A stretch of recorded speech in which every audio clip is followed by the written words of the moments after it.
রংপুরে ভয়াবহ বাস দুর্ঘটনা। শিলিগুড়ি থেকে গ্যাংটক যাওয়ার পথে নিয়ন্ত্রণ হারিয়ে খাদে পড়ে গেল বাস। মৃত্যু হলো 4 জনের, বেশ কয়েকজন আহত।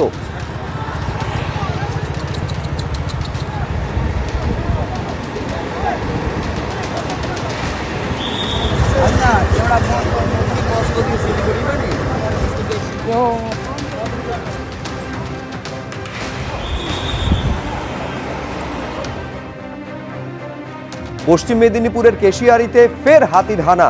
সুবর্ণরেখা নদী পেরিয়ে কেশিয়ারিতে ঢুকে পড়েছে 60 থেকে 65টি হাতির দল। হাতি তাড়াতে এলাকায় বন দফতরের কর্মীরা।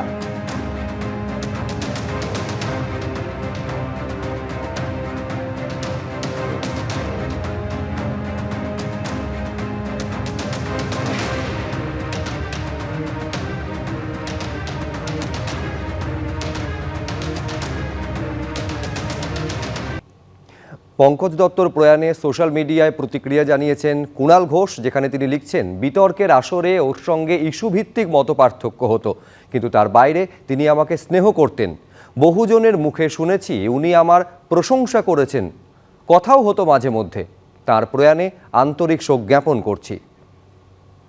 একজন সহকথক চলে গেলেন এবং গলার কাছে যে দলা পাকিয়ে ওঠাটা থাকছে সেটা হচ্ছে যে ঘটনাগুলো ঘটলো সেই ঘটনাগুলো যদি না ঘটতো তাহলে যে ধরনের কোরিলেশনের প্রসঙ্গ আসছে, যে থানায় গিয়ে তাকে যে প্রচুর প্রশ্ন করা হয়েছে, বা একটু আগেই আপনি যেটা শোনাচ্ছিলেন যে তার এক সময় তাকে যারা সুরক্ষা দিতেন তাদের সরিয়ে দেয়া, এই বিষয়গুলো যখন এই আলোচনার সঙ্গে চলে আসে তখন রাষ্ট্র ব্যবস্থার দিকে একটা প্রশ্ন যে ওঠে না এমন নয় আর কি।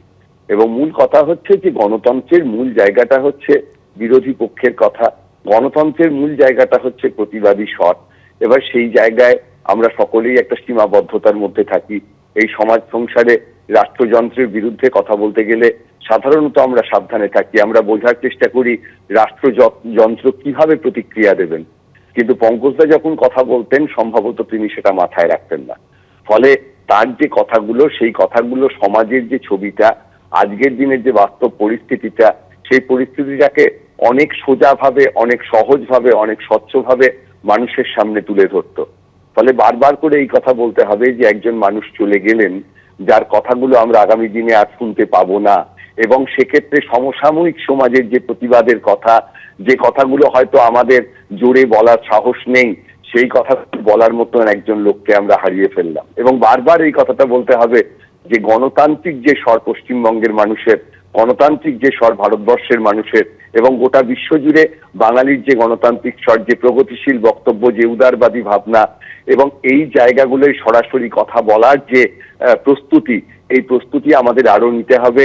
এবং পঙ্কজদার কাছ থেকে যে কথাগুলো তিনি বলতেন, রাজনীতির যে কথাগুলো বলতেন, নির্বাচনের আগে যেভাবে নির্বাচনী বিশ্লেষণের কথা বলতেন, কোন দল জিততে পারে, কোন দল হারতে পারে, শুধুমাত্র তো প্রতিবাদ নয়, তার সঙ্গে তার বিশ্লেষণী শক্তি, রাজনীতি নিয়ে ভাবনা, কিভাবে ভোট হয়, কোন জায়গার মানুষ কিভাবে ভাবছেন, এই প্রতিটি বিষয়ে তার যে রাজনৈতিক প্রজ্ঞা, এবং শুধুমাত্র পশ্চিমবঙ্গের বা ভারতের রাজনীতি নয়, বিশ্ব রাজনীতি সম্পর্কে তার যে ভাবনা চিন্তা, তার যে গোটা দেশ এবং গোটা পৃথিবীর রাজনীতিকে সম্পর্কিত করা, একই সুতোয় বাঁধা, এবং তার প্রতিটা বক্তব্য আমার মনে হয় আমাদের কাছে অত্যন্ত গুরুত্বপূর্ণ হয়ে থাকবে। এই ঘটনাটা যে ঘটতে চলেছে এরকম একটা আভাস আমরা পাচ্ছিলাম, তবু তার মধ্যেও তো আশা থাকে, সেই আশাটা পূর্ণ হলো না। এবং চিকিৎসা বিজ্ঞান অবশ্যই এখনো সেই জায়গায় পৌঁছয়নি, এবং একই সঙ্গে আবার মনে করিয়ে দিতে হয় যে ঘটনাগুলোর পরম্পরায় এই ঘটনাটা ঘটলো, তার সঙ্গে কতটা কোরিলেশন আছে তো ডাক্তারবাবুরা বলতে পারবেন, আর বলতে পারবেন হয়তো শুধু ঈশ্বর। কিন্তু এই ঘটনাগুলো যদি না ঘটতো, আজকের এই দিনটায় এই আলোচনার সময় যদি সেই থানায় বন্ধ থাকার কথা, থানায় তাকে প্রচুর প্রশ্ন করার কথা, একই সঙ্গে তার সুরক্ষা কর্মী তুলে নেওয়ার কথা, এই বিষয়গুলি যদি আলোচিত না হতো তাহলে হয়তো আমাদের গণতন্ত্রের প্রতি বিশ্বাসটা আরো একটু বেশি থাকতো। তবু শেষে বারবার যেটা বলতে হয়, পঙ্কজ দত্তের স্বর, এই স্বর যেন আমরা সারা জীবন যতক্ষণ রাজনীতি আলোচনা করছি এই স্বর যেন শুনতে পাই, এই স্বর যেন স্তব্ধ না হয়। অনেক ধন্যবাদ শুভময়দা আমাদের সঙ্গে কথা বলার জন্য।